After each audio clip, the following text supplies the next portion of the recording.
হে যুবক ভাইয়েরা, আল্লাহকে ভয় করুন।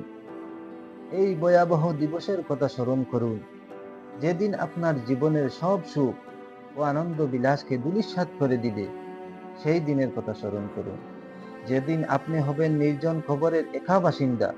সেই দিনের কথা স্মরণ করুন, যেদিন আপনার সন্তান সন্ততি, স্ত্রী, পরিবার, আত্মীয় স্বজন, পাড়া প্রতিবেশী, ধন সম্পদ, বন্ধু বান্ধব সব সব কিছু থেকে আপনি বিচ্ছিন্ন হয়ে যাবেন। কবরের সংকীর্ণতা ও ফুটফুটে অন্ধকারের কথা কি আপনার একবারও মনে পড়ে না? কবরের বিভীষিকাময় ও ভয়ঙ্কর অবস্থা কি আপনার স্মরণ হয় না? কবরের শাস্তির ভয় আপনার অন্তর আত্মা ও প্রকম্পিত হয় না?